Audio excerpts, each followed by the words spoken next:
राधा वल्लभ श्री हरिवंश राधा वल्लभ श्री हरिवंश।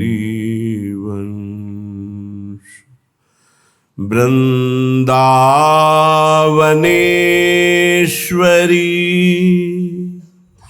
तवैव पदारविन्दम्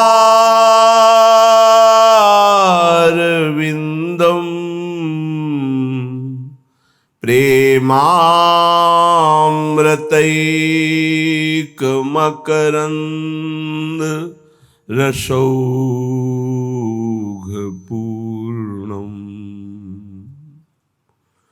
हृद्यर्पितं मधुपते स्मरतापमुग्रम्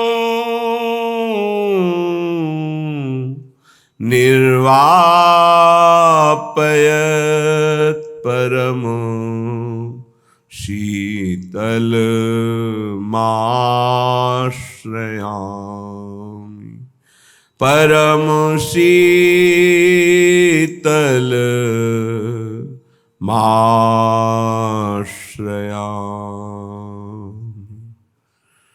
जावक जूत जुग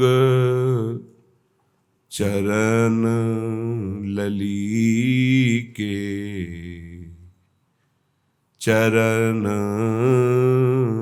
ललीके जावक जूत जुग चरण ललीके अद्भुत अमल अनूप दिवाकर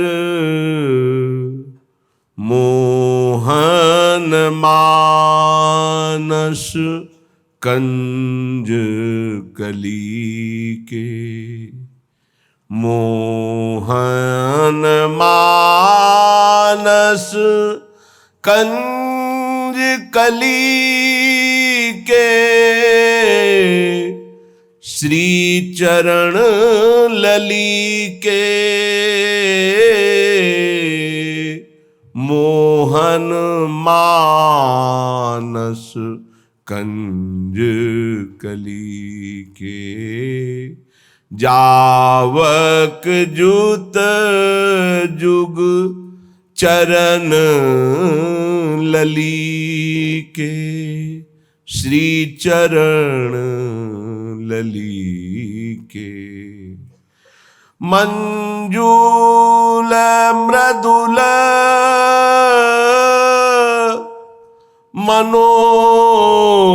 मनोहर सुख निधि सुभग सिंगार निकुंज गलीके श्री चरण ललीके सुभग सिंगार निकुंज गलीके जावक जूत जुग चरण ललीके सुरतरु कामधेनु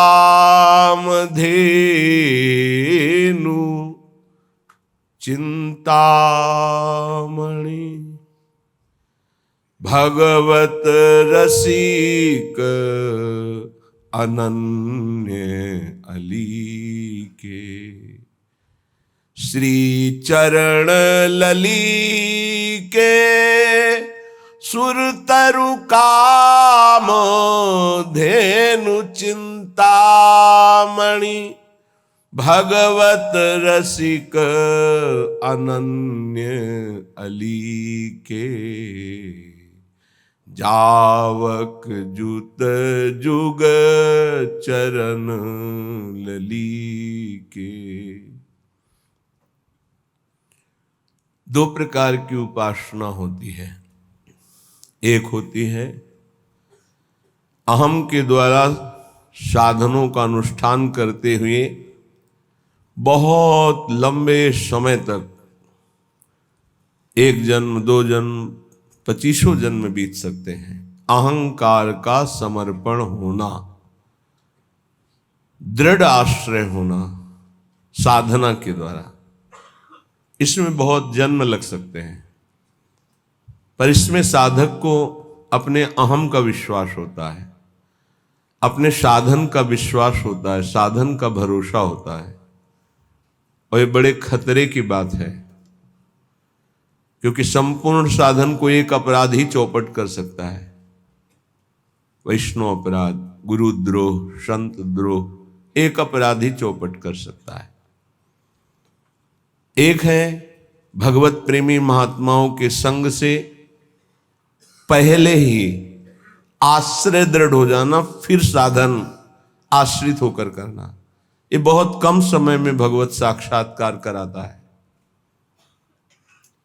सबसे पहला कार्य भगवत प्रेमी महात्माओं का आश्रय संग, उनके द्वारा सीधे इष्ट का आश्रय होता है।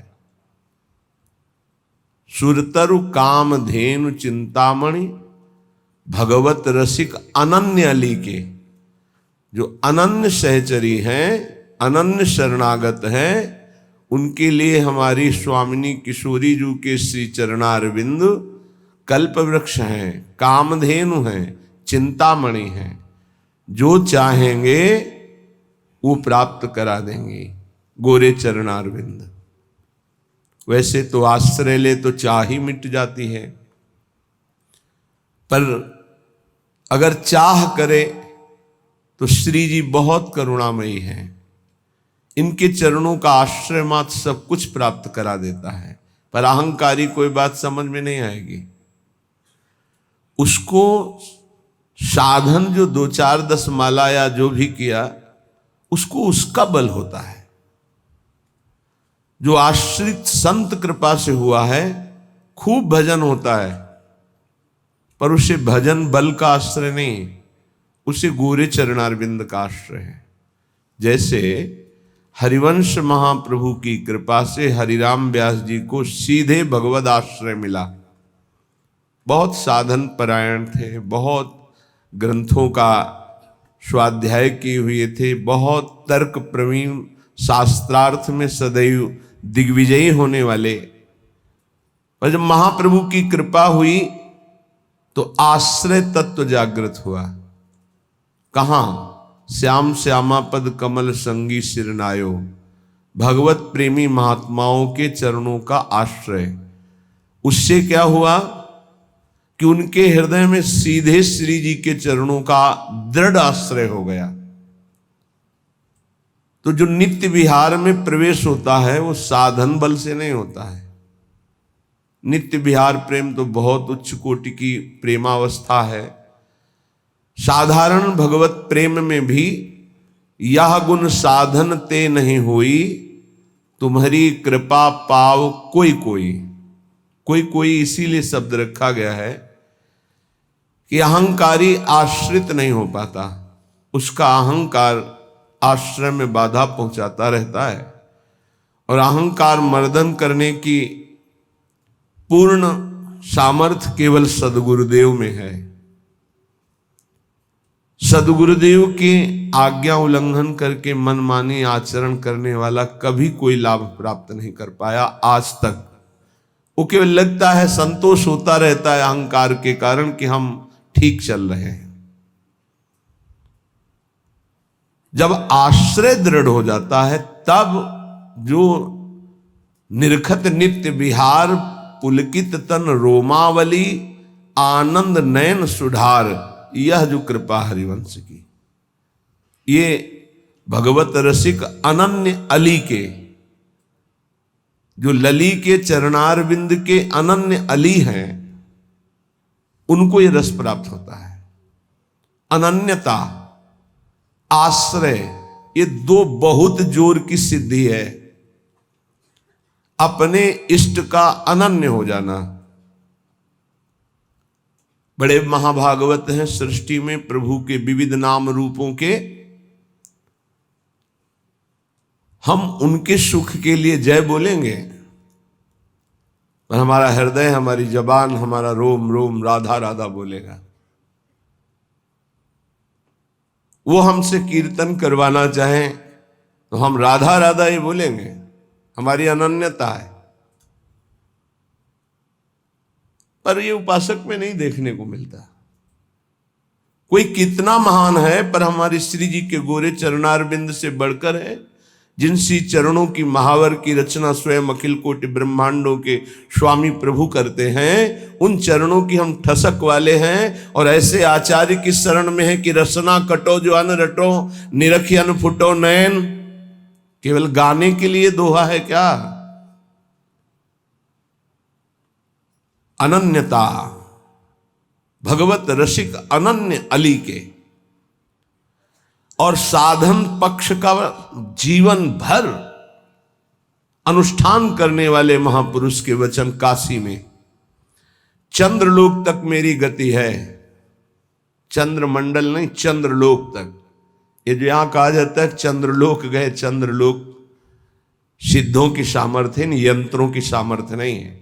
एक अंतरिक्ष के किसी एक विभाग में उसे चंद्रलोक मान करके बोला जा रहा है। चंद्रलोक तक पहुंचे, सूर्य के हजारों योजन ऊपर चंद्रलोक है। सूर्य का सानिध्य सह पाना ये केवल भगवान अरुण जी की और हनुमान जी जैसे महापुरुषों की सामर्थ्य, दूसरे की नहीं। भस्म हो जाएंगे। कोई भी यंत्र, कोई भी पांच भौतिक सामर्थ्य नहीं रखता कि सूर्य के तेज के सामने टिक सके। उसके ऊपर चंद्रलोक है। उन्होंने अंतिम समय संत सभा आसपास बैठी थी, तब उन्होंने कहा कि मेरी गति तो चंद्रलोक तक है, पर मुक्त होना मोक्ष पद ये भगवान विश्वनाथ जी के हाथ की बात है। वो कृपा करें तो मोक्ष हो जाए, लेकिन मैं देख रहा हूं इस समय मेरी गति केवल चंद्रलोक तक है। बहुत बड़े साधन परायण महापुरुष की बात कह रहे हैं। साधना की सामर्थ्य नहीं है। साधना किया जाता है असाधन मिटाने के लिए, समय को सार्थक करने के लिए, और प्रियालाल की प्राप्ति होती प्रियालाल की कृपा से। जब उपासक का आश्रय दृढ़ होता है तब ये बात आती जो हरिराम व्यास जी कह रहे हैं, काहू के बल भजन को, काहू के आचार, व्यास भरोसे कुंवर के सोवत पांव पसार। भरोसा, विश्वास, दृढ़ आश्रय, ये दुर्लभ गति प्रदान करता है। दुर्लभ गति। अहंकारी कितनी साधना करेगा, पर अहंकार उससे ऐसा अपराध करवा देगा, गुरुद्रोह, संतद्रोह, वैष्णवद्रोह, जिससे उसका सब किया कराया चौपट और दुर्गति पक्की। इसीलिए गुरु सेवा तज करे जबान, यह है अधर्म यह है सब हानि। सेवक जी महाराज ऐसे नहीं लिख रहे हैं। भगवत रसिक अनन्य अली की अनन्यता। गीता जी में श्री भगवान बहुत बार अनन्यता की बात कह रहे हैं। सिद्धांत विचार लीला में ध्रुवदास जी कह रहे, जो अनन्य भयोता को भाग कहा कहिए। आराध्य देव की अनन्यता और दृढ़ आश्रय बहुत बड़ी उपलब्धि है, सिद्धि है। कितने ऐसे वैष्णव उपासक हैं जिनकी केवल फल में बुद्धि रहती है। इनको अपने घर ले जाए, इनको खवा दे तो हमें ये फल मिलेगा, इनको ऐसा करे तो ये हमें लाभ मिलेगा। और लाभ का जहां नाश हो रहा है वास्तविक, उसका सुधार नहीं है। अंधा बटे पड़ा चबाए, अपराध खाता जाता है और वो सोचता है मैं साधन संपन्न हो रहा हूं। जिनके कानों में शब्द पड़ रहे हैं भागवती, उनको संभलना चाहिए। अपने इष्ट की अनन्यता ही बेड़ा पार करेगी। तुम्हारे साधन बल में इतनी ताकत नहीं है कि इस महान भव समुद्र से पार हो जाओ। आचार्य चरण कह रहे हैं, क्वाहम मूढ़मति को नाम परमानंद एक सारम रसम। मैं मूढ़मति, कहां परमानंद का सार राधा नाम। वो अपने को मूढ़मति समझ रहे हैं। आप इतने विद्वान बुद्धिमान हैं, साधन से वस्तु प्राप्त कर लेंगे, तो हम फिर साधन क्यों करें? असाधन मिटाने के लिए। साधन नहीं करोगे तो असाधन बनेगा। लाभ किससे मिलेगा? प्रियालाल की कृपा से, आश्रय से। बात समझना है बड़े महापुरुषों की, बहुत जल्दी लाभ हो जाएगा। ये समझ में नहीं आती सबके। बिगड़ी जन्म अनेक की, अब ही सुधरे आज, हो ही राम को, हो गया हमारा काम। भगवत प्राप्ति पक्की होगी, हो ही राम को। अब समय कैसे व्यतीत करें? नाम जप, गलती ना हो, इसलिए तज कुसुमाज, गंदी बातें छोड़ो, नाम जप करो। इससे समय तुम्हारा सार्थक होगा। गति तुम्हारी प्रभु के होने से होगी। मेरी प्रियाजू, मेरे श्यामाजू, मेरी लाडली जू। ये बात समझ में नहीं आती, ये नहीं समझ में आती। दान पुण्य समझ में आएगा, तीर्थ स्नान, परिक्रमा, साधु सेवा, ये समझ में आएगा, क्योंकि इससे मुझे लाभ मिल रहा है। क्या? अहम को सुख मिल रहा है। मैं प्रति महीने इतना देता हूं, मैं प्रति महीने ये दान करता हूं, मैं ये करता हूं, ये करता हूं। ये हुआ अंधा बटा, और अहंकार रूपी पड़ा चबा रहा है, तुम्हारी समझ में नहीं आ रहा। खाली हाथ मलिनता की मलिनता बनी रहेगी। जिनको कृपा का परिचय मिला वो करे सबे अंग गुणहीन हो। देख लो, नित्य विहार रस की रचना करने वाले महापुरुष कह रहे हैं, जो सर्वोपरि रस के ज्ञाता हैं, वो कह रहे हैं सबे अंग गुणहीन हो, ताको जतन न कोई, एक किशोरी कृपाते, जो कछु होई सो होई। समस्त साधनों से हीन हूं, कोई दैवी संपदा का कोई गुणाभिमान नहीं। कैसे महापुरुष हैं? सबे अंग गुणहीन। मुझ हीन की गति तो केवल लाडली जू है, लाडली जू की कृपा है बस। सो कृपाति सुलभ नहीं, ताको कौन उपाय, चरण शरण हरिवंश की सहज ही बन्यो बना। वो भी कृपा ऐसे सुलभ नहीं होती किशोरी जी की। बोले हमारा तो सब सहज बनाव बन गया, हित सजनी स्वरूपा हरिवंश महाप्रभु की शरण मिल गई, तो श्री हरिवंश कृपा हुई, तो लाडली जी की कृपा बरसने लगी। किसके ऊपर? जो सबे अंग गुणहीन हो, किंचन मात्र अहंकार नहीं। प्राय हम देख रहे हैं कि अहंकार की धरा में जिससे अहंकार पुष्ट हो, वो कार्य करने में सुख मिल रहा है अंतःकरण को। ध्यान से देखिएगा तो आपको परिचय मिल जाएगा।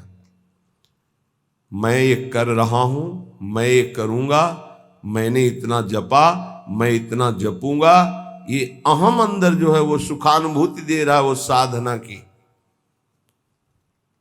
और महान प्रेम रस प्राप्ति के लिए साधन सुख का नहीं, आश्रय सुख का रसास्वादन होता है।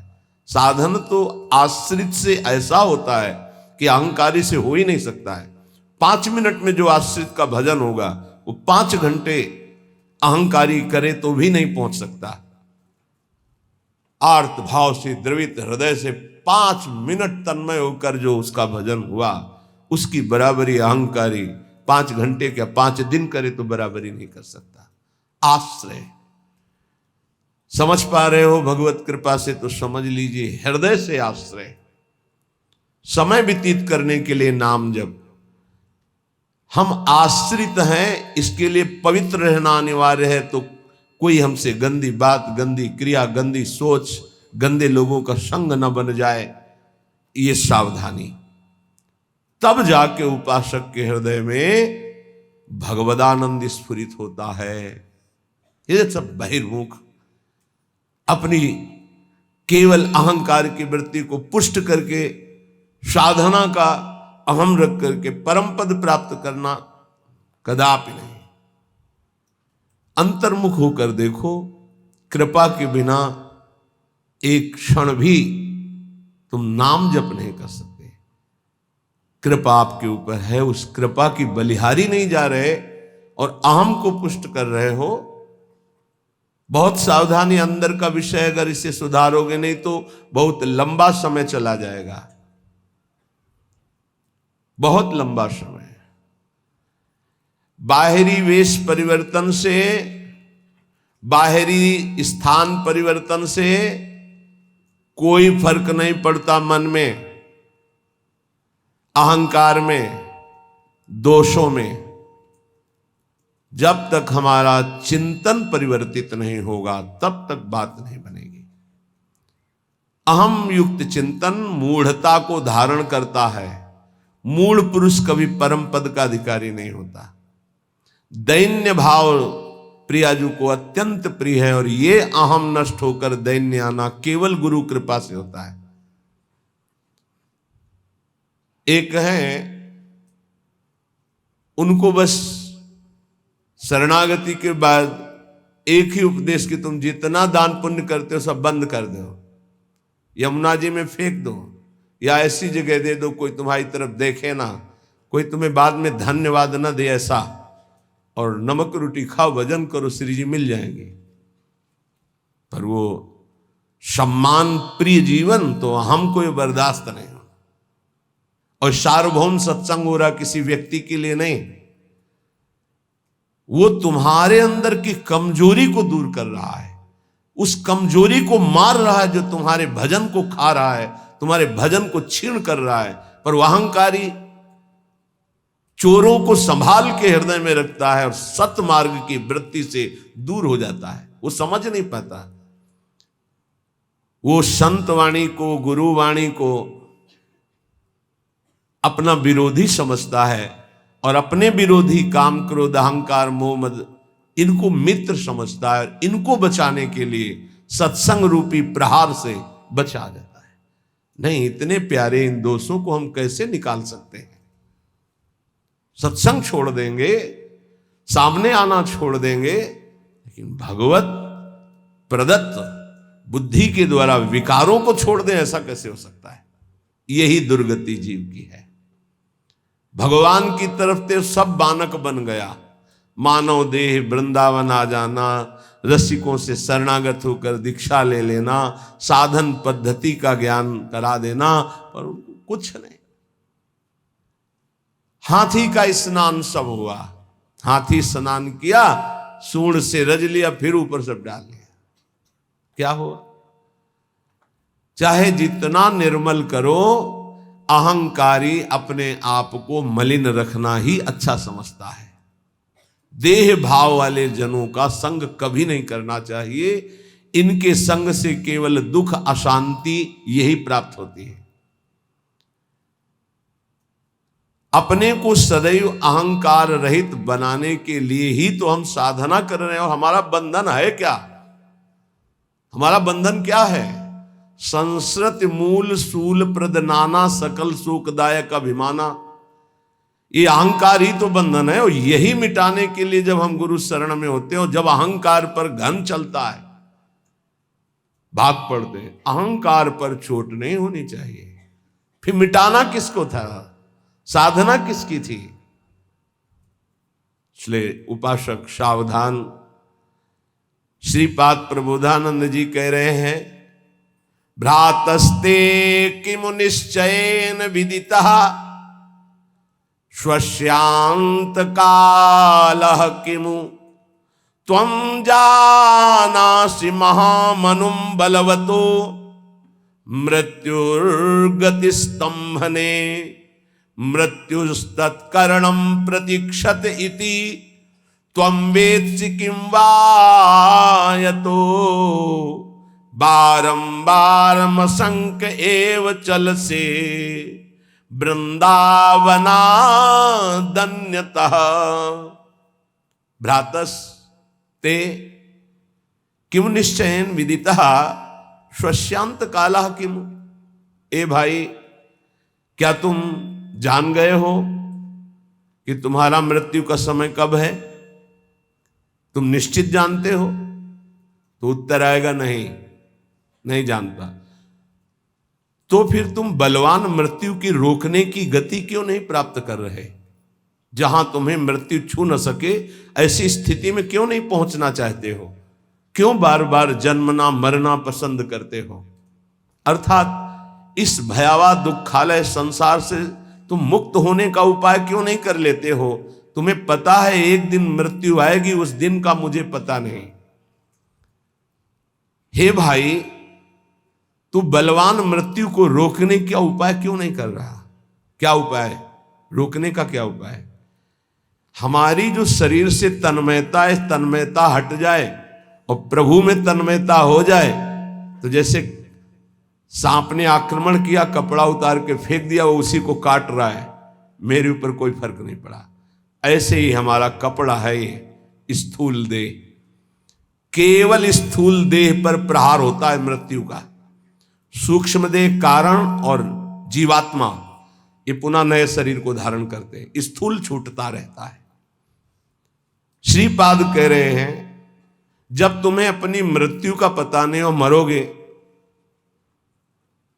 तो तुम उपाय क्यों ऐसा नहीं कर लेते जिससे मृत्यु तुम्हें स्पर्श न कर पावे? जब तुम्हारी मृत्यु होगी तो तुम्हारा कुछ नहीं होगा इस मृत्यु लोक का। तो अपनी श्वासें ऐसी जगह क्यों नष्ट कर रहे हो जहां कुछ तुम्हें नहीं मिलेगा?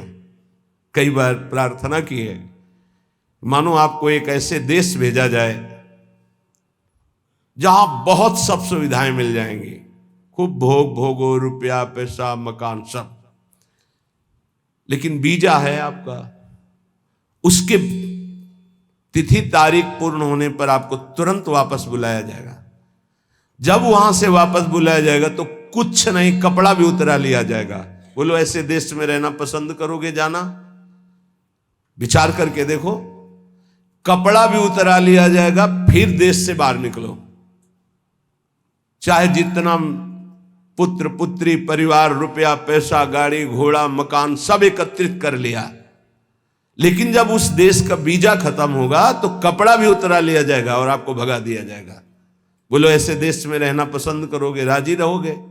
सब कोई कहेगा नहीं। तो ऐसे ही देश में तो रह रहे हो, इसी देश में रह रहे हो, इसका नाम मृत्यु लोक है।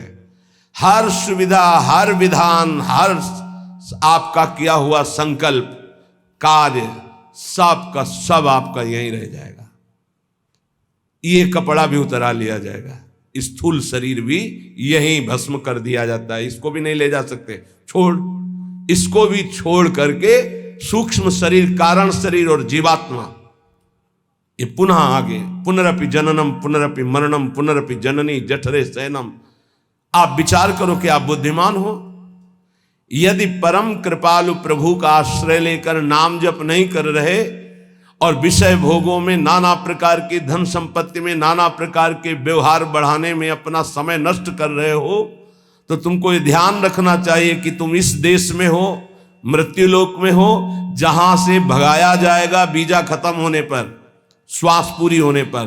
तो आपका शरीर भी आपके साथ नहीं होगा, कपड़ा तक उतरा लिया जाएगा। ये शरीर हमारा कपड़ा है, वशांश जीर्णानि यथा विहाय, इसे कपड़ा ही कहा है भगवान ने।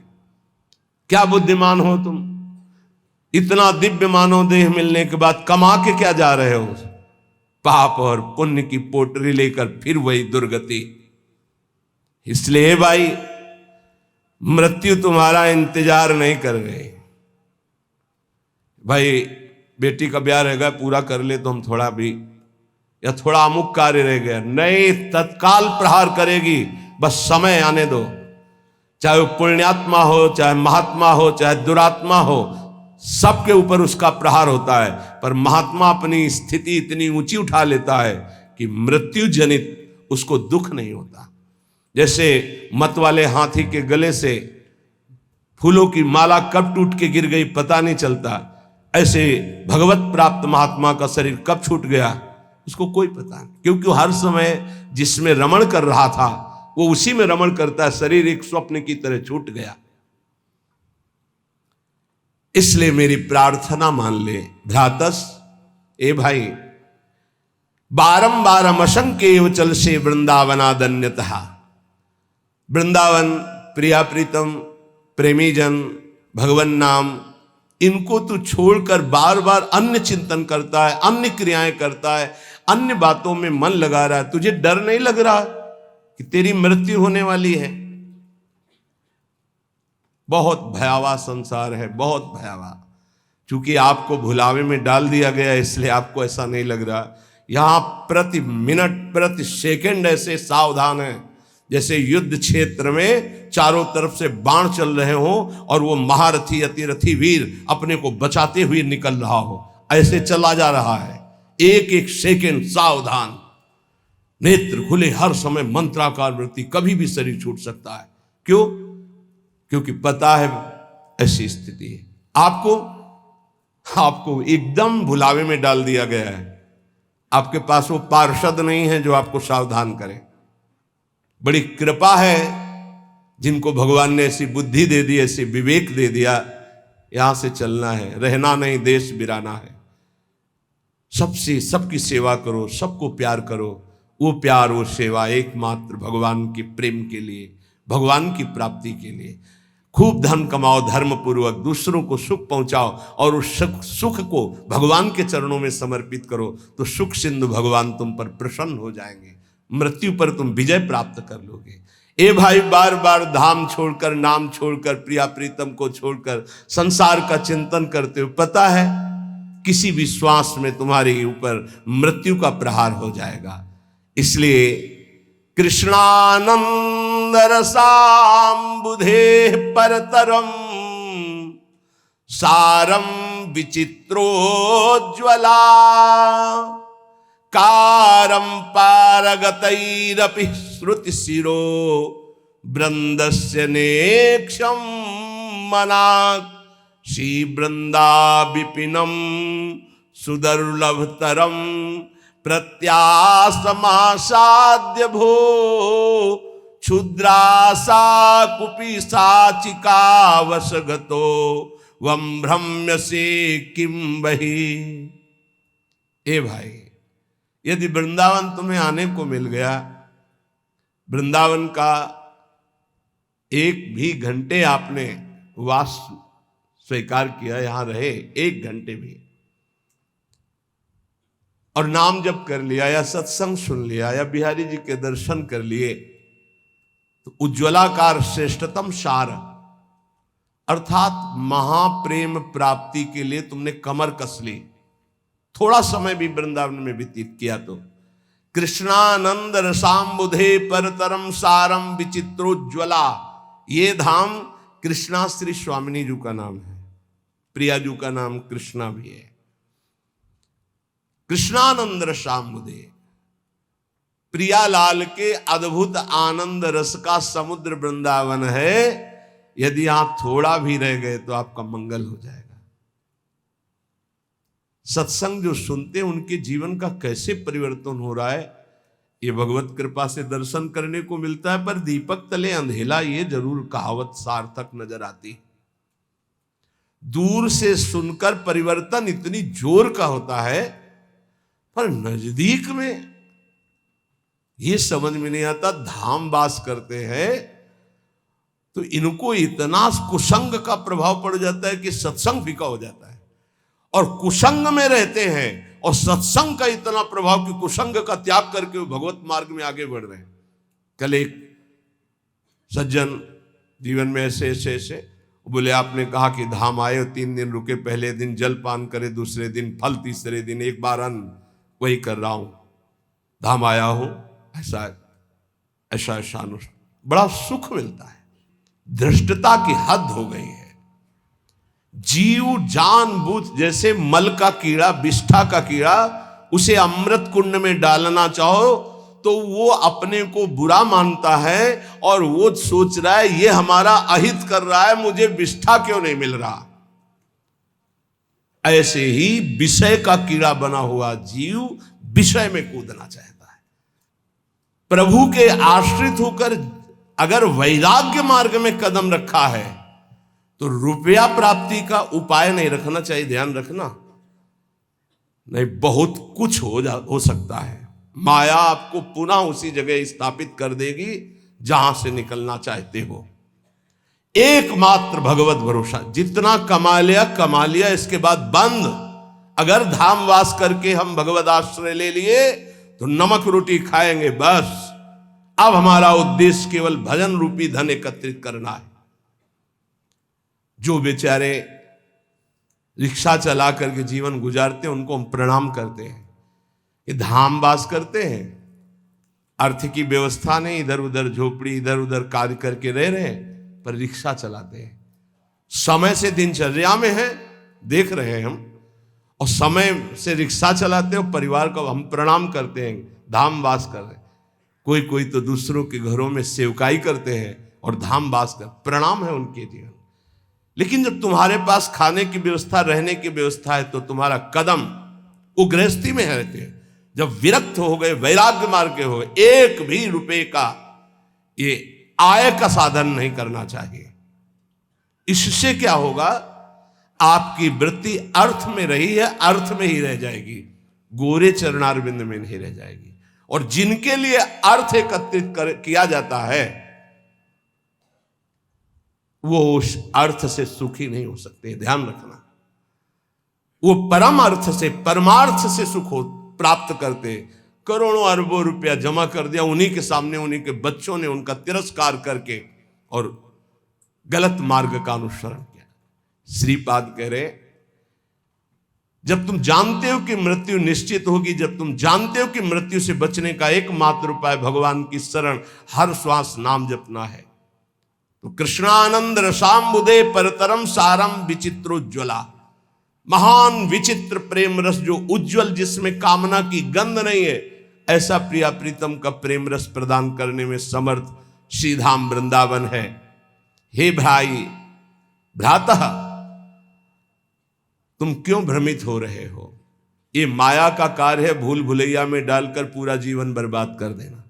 सच्ची मानिए, कोई ऐसा सुख नहीं है जो विवेक के द्वारा देखो उसमें सुख दिखाई दे।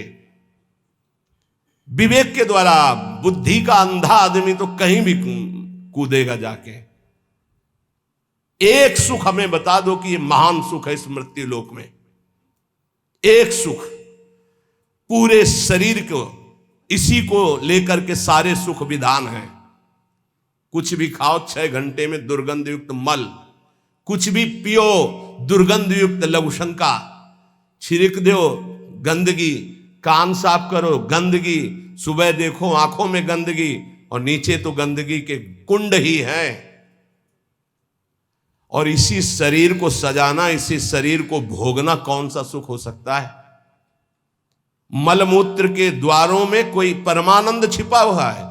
परमानंद भगवान को छोड़कर मलमूत्र के भांड को सजाना और इसी को भोगना, यही माया की चाल है। इसी से दुर्गति प्राप्त होती हो। बड़े बड़ों को गिरा दे, ये कोई छोटी बात नहीं है। केवल एक 3.5 हाथ का जो ढांचा है, यही हमारी दुर्गति का कारण है और यही हमारी सदगति का कारण हो जाएगा यदि हम संतों की बात मान ले, शास्त्र की बात मान ले। तो मन माने आचरण, रुपया खूब हो, खूब भोग सामग्री हो, भोगूं यही सुख है। कितने दिन, ये भी तो सोचो, कितने दिन ना भोगने लायक शरीर रहेगा, ना भोगने लायक तुम रह जाओगे। एक बार प्रार्थना मान लो, जैसे भी स्थिति में हो, जहां भी हो, जो भी हो, नाम जपना शुरू करो, भगवान का आश्रय ले लो। श्री कृष्ण एकांत भावम क्वानु सकल जनो वश्या मापनोत्य यत्नात्। तुम ऐसा यत्न करो कि तुम्हें एकांतिक भाव श्री कृष्ण से प्राप्त हो जाए। एकांतिक, हर परिस्थिति में हमारा मन सावई मनः कृष्ण पदारविंदयो। बहुत करुणा में प्रभु श्री कृष्ण है, बहुत करुणा में। ये हम राधा राधा कहते हैं तो ऐसा मत समझना कि हम श्री कृष्ण को प्यार नहीं करते। किशोरी जू से भी अधिक प्यार करते हैं, किशोरी जू से भी अधिक। हमारी स्वामिनी जू के प्राण प्रिय हैं लाल जू, तो हमें कैसे लगेंगे? सोचो, जो हमारे प्राण प्रिय हैं उनको प्राण प्रिय हैं लाल जू, तो हमें लाल जू कितने प्यारे लगेंगे। मेरी प्यारी जू क्या कहती, मुंह को तो भावती ठोर प्यारे के नैनन में। मेरी स्वामिनी क्या कहती, मेरे तन मन प्राण होते प्रीतम प्रीतम। मेरे लिए प्रीतम क्या हुए, प्यारी जू से भी बढ़कर प्यारे, क्योंकि वो मेरी प्यारी के सुख समुद्र है। श्री कृष्ण एकांतिक वृत्ति, एकांतिक, श्री कृष्ण के सिवा अन्य कोई आश्रय न हो। ये बहुत खास बात हम बार बार इसलिए आ जाती है, इसी से परम पद मिलता है, इसी से कल्याण होता है, इसी से बचाव होता है, इसी से सदगति होती है, और ये पकड़ नहीं पा रहे। बार बार ये प्रश्न आता है कि जब आप आश्रय पे बोलते हो तो हमारा मन भजन से हटने लगता है। कैसी बात करते हो? आश्रित का मन भजन में ही डूबता है। भगवद आश्रय रहित भजन कोई कर सकता है? कैसे आप ज्ञान की बात करते हो? यही तो समझ में नहीं आ रहा अहंकार को। भगवद आश्रित से जो भजन होता है रोम रोम से भजन होने लगता है, अंदर से आत्म समर्पण, रोम रोम, जहां समर्पण वहीं भजन होता है। जैसे हमारा शरीर से आत्मवत भाव हो गया तो शरीर का भजन हो रहा, ये खाना, ये देखना, ये पीना, ये भोगना, ये छूना, ये सूंघना। एक बार थोड़ा विवेक से विचार करो, क्या सुख चाहते हो? कौन सा सुख है? किसमें सुख है, किसमें है? थोड़ा विवेक से विचार करके देखो। बस ये ऑपरेशन समझो सत्संग का। किस जगह सुख है, कौन सा सुख है, विचार करके देखो। केवल मुझे भ्रमित करके जो मानव देह का टाइम समय मिला है उसे नष्ट कर रही माया, और कोई कार्य नहीं। जीवन जीने के लिए जो मिले प्रभु को अर्पित करके प्रसाद रूप से पाओ। जो भोग वासना धर्म के अंतर्गत उसे भोगो, मना नहीं कर रहे, लेकिन अधर्म युक्त चेष्टा करके नरकगामी क्यों बनना चाहते हो? क्यों पापाचरण करते हो? ये मानव जीवन केवल श्री कृष्ण प्राप्ति के लिए, प्रियालाल की प्राप्ति के लिए है।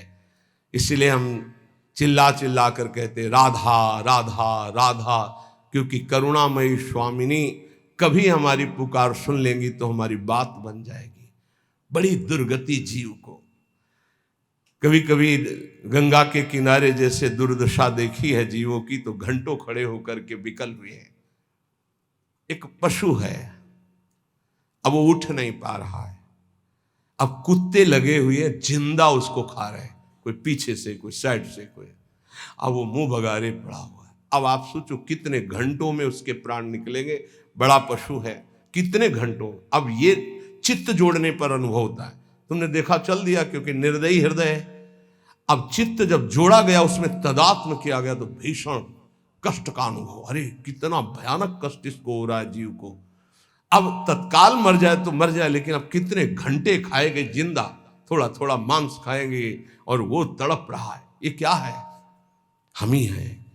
हमारी गति बिगड़ गई तो ऐसी योनि जिंदा खा रहे हैं उसे। अब विचार करो, जिंदा ऐसे बांध दिए पैर, उसको भूंज रहे हैं, उसको खा, क्या हो रहा है? हम ही तुम हैं। कर्म बिगड़ गए तो कैसे, और वो कर्म भोगने पड़ते हैं।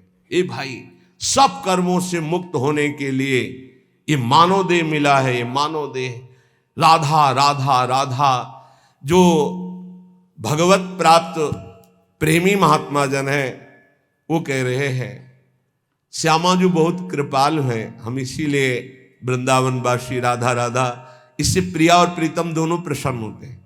जब राधा बोलते हैं तो श्री जी हमारी तरफ देखती हैं, और जब राधा बोलते हैं तो श्याम सुंदर का प्राण धन है राधा नाम और राधा रूप, वो दोनों हमारी तरफ देखते, प्रिया प्रीतम।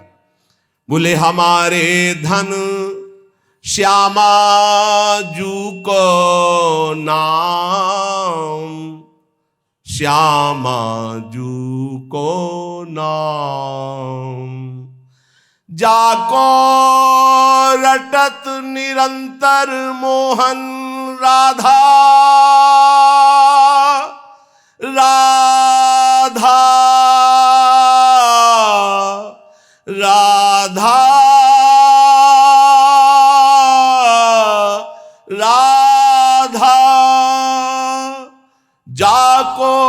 रटत निरंतर मोहन, नंद नंदन घन श्याम, हमारे धन श्यामा जू को नाम।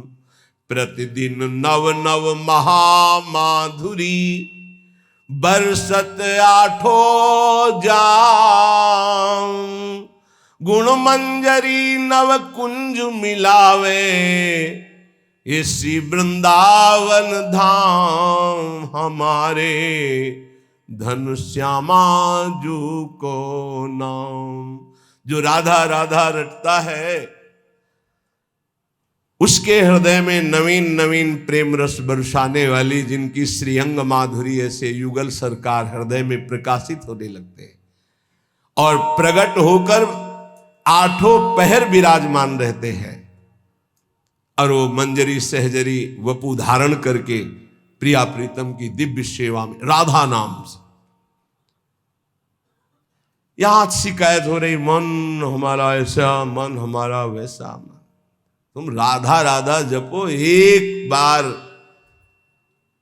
तिरछी चितवन से लालजू देख लेंगे तो आह भर करके पूरे जीवन तड़प तड़प कर व्यतीत करोगे। मन हटाना चाहोगे भी तो नहीं हटेगा, नहीं हटेगा। एक बार राधा राधा पुकारते रहो तो देखोगे लालजू कैसे आपके हृदय का हरण करते हैं। विश्वास कर लीजिए हमारी बात पर।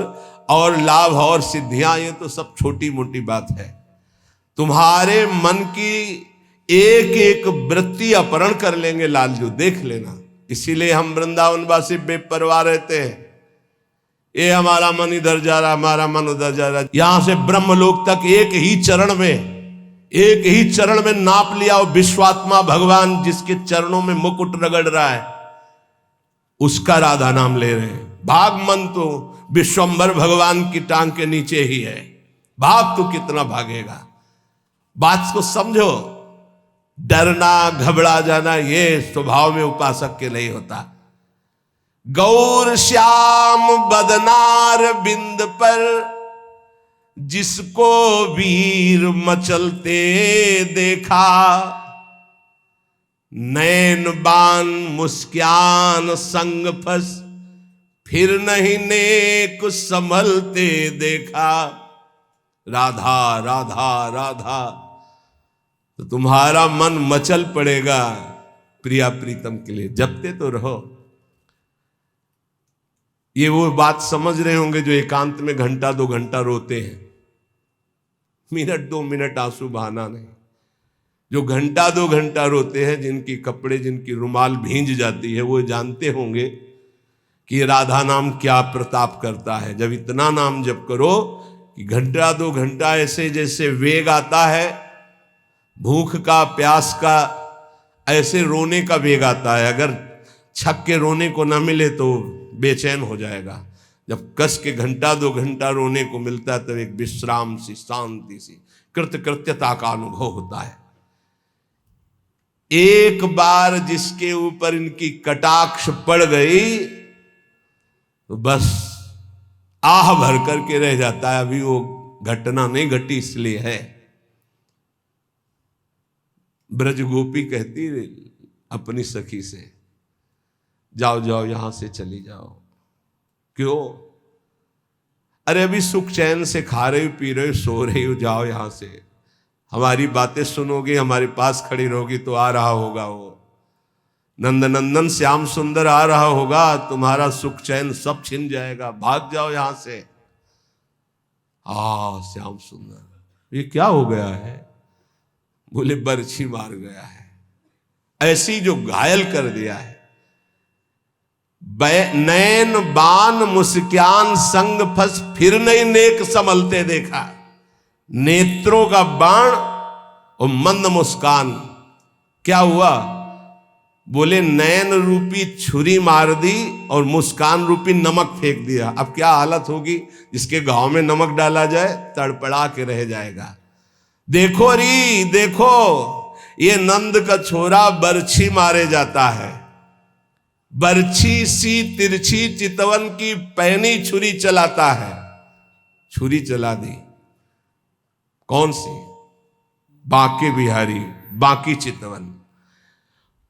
और जब नेत्र रूपी बरछी से घायल कर दिया तो हमको घायल देख बेदर्दी मंद मंद मुस्काता है।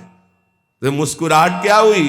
बोले ललित किशोरी जखम जिगर पर नोनपुरी बुरकाता है। मानो नेत्रों से घायल करके मुंद मुस्कान रूपी नमक डाल दिया। वो आह भर करके बीती, हा कृष्ण, हा कमल्लोचन, हा प्राणनाथ, नयन बान मुस्कान संग फस फिर नहीं नेक संभलते देखा। ललित किशोरी जुगल इश्क में बहुतों का घर घलते देखा, और डूबा प्रेम सिंधु में कोई तो हमने नहीं उछलते देखा। आज तक जिसने प्रिया प्रीतम के चरणारविंद का आश्रय लिया वो परम पद का अधिकारी हो गया। कहते इस प्रेम समुद्र में डूबते तो हमने देखा, लेकिन उछलते किसी को नहीं देखा। एक बार प्रेम का रंग चढ़ जाए तो प्रतिक्षण वर्धमानम वो उसी रंग में डूब जाता है। अजब रंग अनुभव बरसे लाग, राधा राधा राधा राधा। अजब रंग अनुभव बरसे लाग, अनुभूतियों की वर्षा प्रारंभ हो गई। अभी क्या कोई पूछ रहा था किसी निज जनों से, महाराज जी कोई चमत्कार करते हैं, महाराज जी कोई चमत्कार बताते हैं? वो सोचते कोई जादू, कोई टोना, इतने लोग लगे कोई जादू तो जानते होंगे। अरे सद्य वशीकरण चूर्ण मनंत शक्तिम तम राधिका चरण रेणु मनुस्मरामी। अखिल कोटि ब्रह्मांड नायक को अधीन कर ले ऐसी रज में रहते हैं, चमत्कार कौन सा? महारानी के गोरे चरणार बिंद की ठसक और राधा राधा नाम तुम देखो, तुम्हारे हृदय में कैसा चमत्कार उदय होता है। कौन सा आजकल लोग ऐसा चाहते हैं, देखो ये 500 की गड्डी, अरे भाई महाराज बस ये नारियल, अरे चले जाओ 100 रुपया के कितने नारियल ले आओ, 1-2 नारियल, 4 नारियल। भजन से नारियल पैदा कर दिया, इत्र 50 रुपया का इत्र मिल जाएगा, उसके लिए चमत्कार भजन। और बोले इत्र निकाल दिए और नारियल निकाल, सबके देखते देखते कुछ नहीं, बोले केला निकाल दिया, ठेलिया खरीद ले यार 1000-2000 में, क्या पैसा, क्या भजन का फल है। ललित किशोरी जुगल इश्क में बहुतों का घर गलते देखा, डूबा प्रेम सिंधु में कोई हमने नहीं उछलते देखा।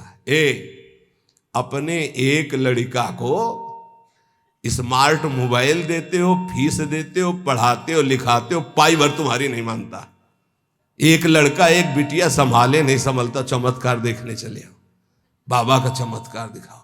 चमत्कार एक इनकी खोपड़ी में बैठ करके राधा नाम सबको चला रहा है, साफ संयम में है, कोई मनोरंजन किसी के पास नहीं। जिनको सेवा है केवल उनके पास मोबाइल, साफ सावधान, और रोज अपनी दिनचर्या में रत रहते हुए ये सब इष्टाकार वृत्ति की तरफ चल रहे।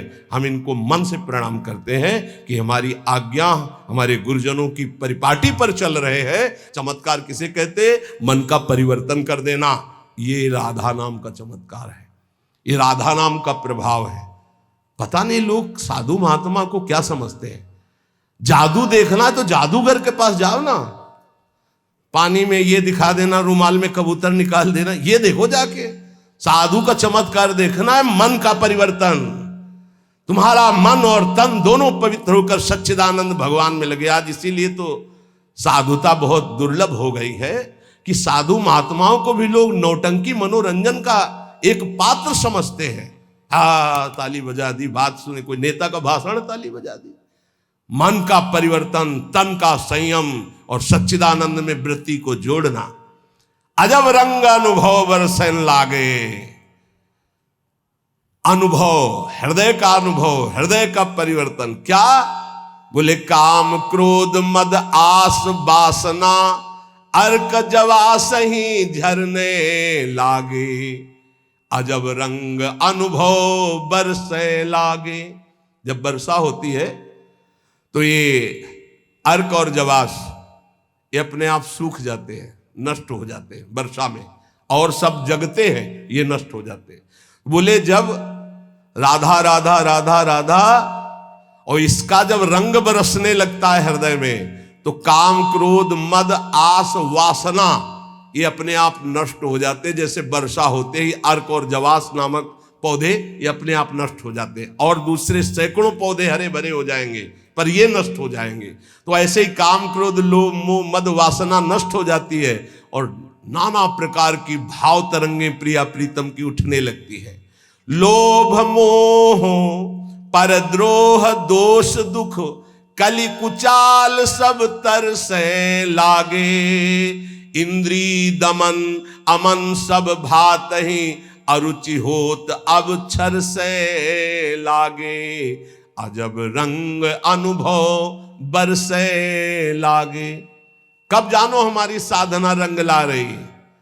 जब काम के वेग को, क्रोध के, मोह के, मद के, इन सब के वेगों को सह गए, कोई प्रभाव नहीं, अंदर से शांत। किसी से कहना मत, क्योंकि कहने से सत्ता दृढ़ होती है। अंदर जो विकार आते हैं किसी से मत कहो, कोई भी क्रिया मत करो, शांत उस समय नाम जप करो, देखो अपने आप सब नष्ट हो जाएंगे। और नष्ट आपको नहीं करना, कोई है आपका जो आप पर नजर रख रहा है। कोई आक्रमण आपको परास्त तब तक नहीं कर सकता जब तक आप आज्ञा का उल्लंघन नहीं करेंगे। आप अपने हाथ से कोई क्रिया नहीं करेंगे, आप कोई गंदे दृश्य नहीं देखेंगे, तब तक किसी की ताकत नहीं कि आपको भ्रष्ट कर सके। ध्यान रखना, क्योंकि आप गुरु कृपा कवच में हैं। जब आप आज्ञा उल्लंघन कर देंगे तो फिर लक्ष्मण रेखा पार हो गए आप, फिर आपको दंड भोगना पड़ेगा। लोभ मोह परद्रोह दोष दुख कलि कुचाल ये सब तरसें लागे, अर्थात वो चाहते हैं कि मैं इसको अपने अधीन करूं, पर हिम्मत नहीं कि छू सके। किसको? जिसकी जिह्वा पे राधा राधा नाम और हृदय में गुरु कृपा का अनुभव शुरू हो गया है। इंद्रिय दमन ये पहचान है साधुता की, नहीं तो फिर नाटक है, पाखंड है, दंभ है। बिन विवेक वैराग्य भक्ति बिन सत्य न एको मानो, भगवत विमुख कपट चतुराई सो पाखंडे जानो। चाहे गृहस्थ हो चाहे विरक्त, अगर इंद्रियां संयम में नहीं है, मनमानी विकार भोगे जा रहे हैं, तो नौटंकी नाटक भले हो सकता है। वो गृहस्थ उपासक है ना, वो विरक्त उपासक है। इंद्रिय दमन तो अमन सब भाते हैं, सब भात से मन अमना हो गया है तो परम शांति परम चैन है। क्षमाशील संतोष सुराई शांति सहज सुख सरसें लागे। उपासक के अंदर क्षमा बढ़ने लगा, चाहे जितना कोई अनिष्ट करे, कभी द्वेष हो ही नहीं सकता, कभी उसको साप दे ही नहीं सकता, कभी उसका मंगल नहीं कर सकता, जिसके ऊपर राधा नाम की कृपा हो गई है।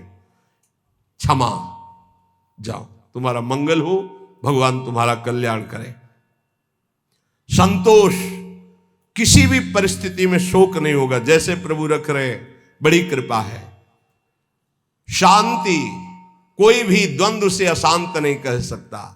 सहज सुख सरसें लागे, सहज सुख आत्म सुख है, आत्म सुख का रसास्वादन होने लगा।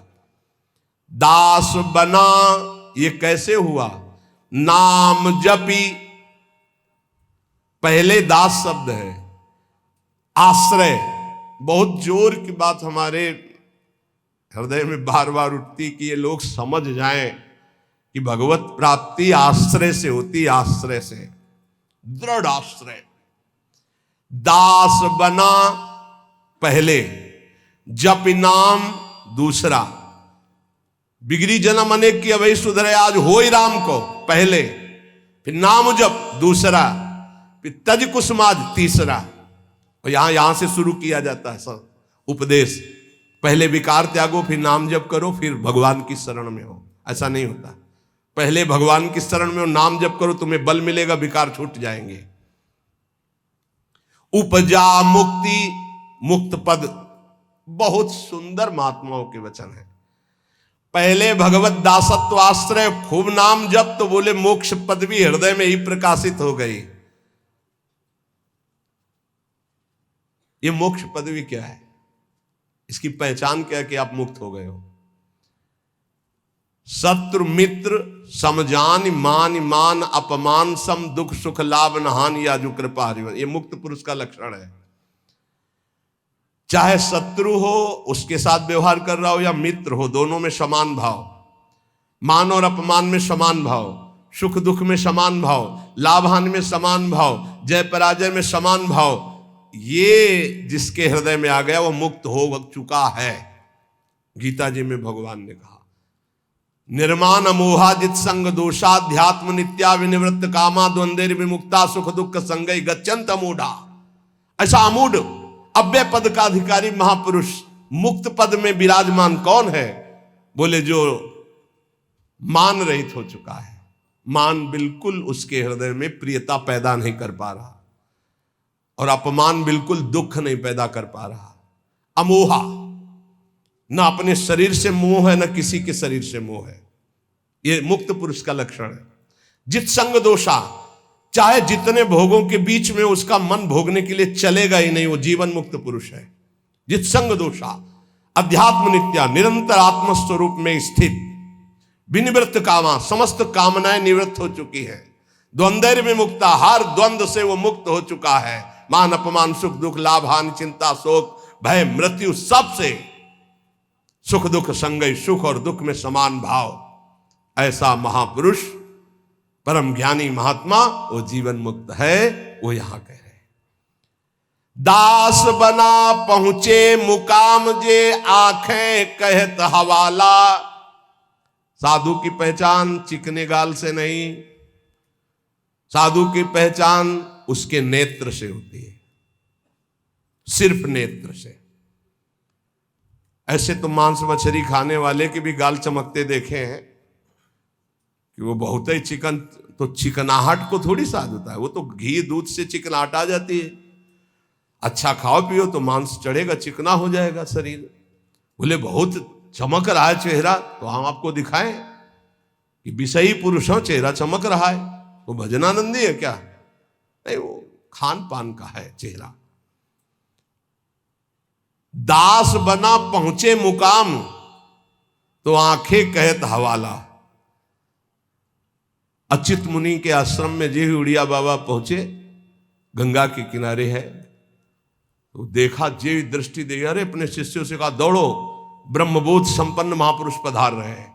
दृष्टि में पता चल, बोले दास बना पहुंचे मुकाम जे तो आंखें कहत हवाला। आंखें परिचय बता देती है कि ये किस कोटि का महात्मा है।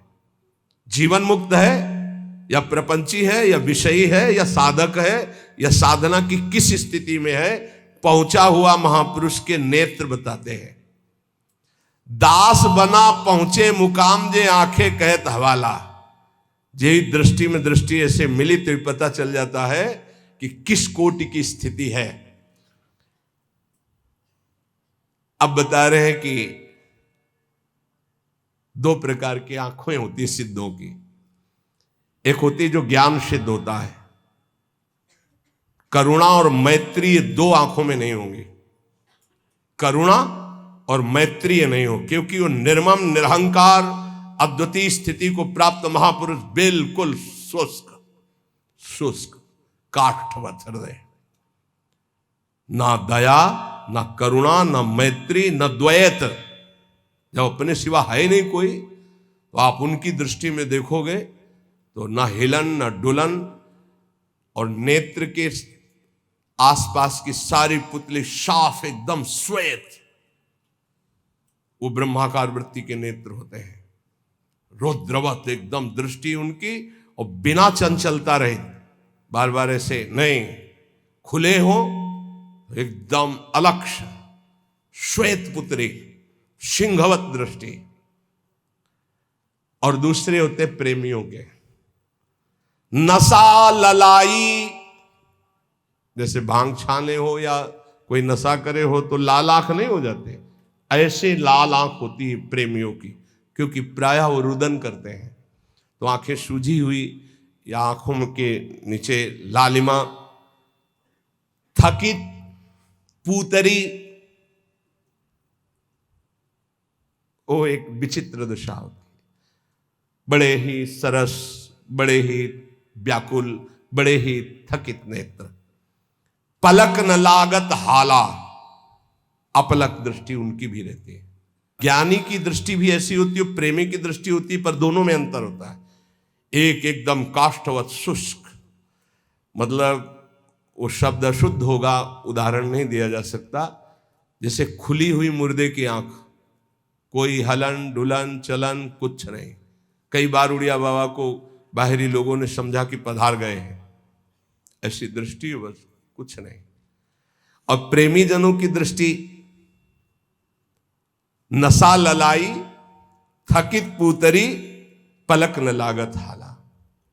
मतलब नेत्र ऐसे कि देखो तो आसक्त हो जाओ, बड़े सरस, बड़े प्रेमी, बड़े थकित, और हल्की सी लालिमा नेत्रों में छाई हुई है, सुरंग नेत्र है और घूर्णित नेत्र है। प्रेमी जनों के घूर्णित नेत्र, जैसे नशा ललाई का तात्पर्य यही है। थोड़ी थोड़ी देर में ऐसे आपको लगेगा कोई नशा खाए है क्या ये, उनके नेत्र, क्योंकि प्रिया प्रीतम के उस प्रेम रसाशों में उनके नेत्र झूमते हैं। अलसाने से रहित हमेशा, हरिजस सुनि दृग नीरा। थोड़ी सी प्रभु की बात सुने के आंखों से आंसू की धारा बहने लगी, और अलसाने से रहते हैं, न सोना न जागना। अखियां रूप के रंग रंगी, निरखी स्वरूप कुंवरी राधे को, याही माही पगी। ये अखियां रूप के रंग रंगी, न सोई न जगी। प्रियाजू के रूप रस में हर समय अलसाई हुई, एक जैसे कोई नशा किए हो, ऐसे उस नशे में। ढरक चलत कबही भरियावत पुलकावली शरीरा, गदगद गर चित शांति थका मन, तनहु थका दर्शाई। ज्ञान विराग भक्ति से पूरे, जगत न सकत समाई। ऐसे प्रेमी जनों के नेत्र जहां जगत का प्रवेश ही नहीं है, हृदय कंठ गदगद हो जाता है, चित्त शांत है, मन अचंचल है, तन एकदम थकित शिथिल भाव में डूबे हुए। बोले ऐसे जो महापुरुष होते हैं तो दास बना पहुंचे मुकाम जे आंखें करत हवाला। ऐसों के नेत्र बताते हैं कि मुकाम में पहुंचे हुए ये जन है। श्री भगवान जगत गुरु श्री कृष्णचंद्र जी कह रहे हैं जो पहुंचे हुए महापुरुष है वो शरीर को अपने वश में किए होते हैं। यही सबसे बड़ी चूक हो रही है। ये बहुत बड़ी चूक है जो हमारी निंदा का कारण बनती है। हम संतों की या भक्तों की जो निंदा का कारण बनता है वो ये नाशवान दुष्ट नीच शरीर है। इसको जब तक मैं माना जाएगा ये नीच आचरण कराता ही रहेगा, गुरुजनों की, आचार्यों की, भगवान की निंदा करवाता रहेगा। एक शरीर से गलती होने पर समस्त साधुओं की तरफ लोगों की दृष्टि अश्रद्धा से हो जाती है। इसीलिए हमें लगता है कि अगर साधु बने तो मर के बने, उन्हें घर गृहस्थी में ब्याह करके अच्छा है, जीवन धर्म पूर्वक व्यतीत करे, अधर्म आचरण न करे। बहुत बड़ी त्रुटि समझो, एक गलती से लाखों लोगों की श्रद्धा संतों के प्रति नष्ट हो जाती है। भगवान कह रहे सिद्ध पुरुष के लिए कैसा होता है, निराशीर्यत चित्तात्मा त्यक्त सर्व परिग्रहा, शारीरम केवलम कर्म कुर्वन्नाप्नोति किल विषम। यत चित्तात्मा, जिसने अपने शरीर को अधीन कर लिया। ये प्रार्थना है सब साधकों से, कोई ऐसी चेष्टा मत करना जिससे भेष को गाली मिले। हमारा गति हो या दुर्गति हो तो ठाकुर जी जाने। कभी ऐसी जगह न खड़े होना, कभी ऐसी चेष्टा मत करना, कभी ऐसा संग मत करना। ये ध्यान रखो कि तुम्हारे से एक बहुत बड़ी धारा जुड़ी हुई है। तुम्हारे गुरु, गुरु के गुरु, गुरु के गुरु, आचार्य, इष्ट, पूरा एक आपकी गलती पूरे को गालियां दिलवा सकती, पूरे विश्व के संतों के प्रति अश्रद्धा हो सकती। इसलिए सावधान। जिंदगी में हम नीच हैं, पामर हैं, हमारी गति हो दुर्गति हो भगवान जाने। हमसे ऐसा आचरण न बन जाए कि हमारे गुरुजनों को गाली मिले। उन्होंने कोई हमारे साथ धोखा दगा नहीं किया, मंत्र दिया, उपासना दिया, वेश दिया, तो आचार्य और गुरु और इष्ट इनको गाली न पड़े, हर समय सोचना चाहिए। ये शरीर को जब तक जीतोगे नहीं तब तक गलती हो ही जाएगी, चाहे कसम खा लो, चाहे जो कुछ कर लो। इस दुष्ट शरीर को जीतना चाहिए। बात ध्यान से समझना, ये बहुत दुष्ट है। जीवन हो जा रहा खवाए खवाए खवाए खवाए, अब घाया नहीं आज तक। जीवन हो गया दिखा दिखा करके दुनिया को, आंखें नहीं भरी, कान नहीं भरे। ये वही दुष्टता, अपनी चाल, ये देखना, ये सुनना, ये भोगना। यह चित्तात्मा सांसारिक आशाएं और इच्छाएं जब तक है शरीर को वश में नहीं कर सकते। साधुओं के वैराग्य मार्ग में या भगवत भक्त होकर के चेहरा बनाने की जरूरत नहीं है, स्वरूप बनाने की जरूरत। स्वरूप को प्रकाशित करो, पूरा विश्व नमन करेगा। चेहरा तो नौटंकी नाटक वाले बनाते हैं, जब थोड़ी देर के लिए साधु बनते हैं वो बनाते हैं, जिससे पूरा साधुता का हम रोल कर सके। हम रोल नहीं करते, हम उस मार्ग में चलने वाले पथिक हैं। साधुता का रोल 2 घंटा कोई कर सकता है, लेकिन जीवन भर साधु बन के रहना वो बहुत कठिन बात है। इसलिए ये नहीं, हम भगवत मार्ग के पथिक, हमारा कोई भी बाहरी शारीरिक नाटक ऐसा नहीं होना चाहिए जो धर्म विरुद्ध हो। बिल्कुल समझ के चलना चाहिए। आज आचार्यों गुरुजनों के चरणों में बैठ करके साधुता का भाव नहीं। लाल कपड़ा हम या पीले कपड़ा हम पहने, इसके बाद यहां से बढ़िया महकुआ तेल लगा के ऐसे, ये कौन से शास्त्र में लिखा है? तुम्हारी कौन सी परिपाटी, कौन सा भेष ऐसा है? बिल्कुल नहीं। आज कोई टोकने वाला नहीं, इसीलिए बहुत से बिना गुरु प्रदत्त वेश धारण किए और वो मनमानी आचरण करते हो, कहा जाता साधु। पहने पैजामा कुर्ता कहा जाता साधु। साधु पैंट शर्ट पहने कहा जाता साधु। बड़ा बड़ा टाइटल लिखा जाता है। अब उनके जब आचरण होते तो बोले अमुक संत भ्रष्ट हो गया।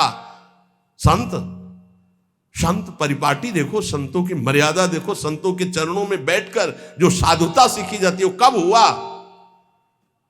इसलिए यत चित्तात्मा भगवान कह रहे हैं, यत चित्तात्मा। बहुत अच्छे से समझ लो, संसार में जब तक शरीर के भोगने की कोई भी आशा रहेगी तो साधुता नहीं टिक पाएगी। बहुत इसे धैर्यपूर्वक, सांसारिक इच्छा, सांसारिक भोगों की चाह, इससे तुम्हारा शरीर अपवित्र हो जाएगा। तुम्हारे द्वारा ऐसे आचरण होंगे जिससे तुम्हारी साधुता नष्ट हो जाएगी।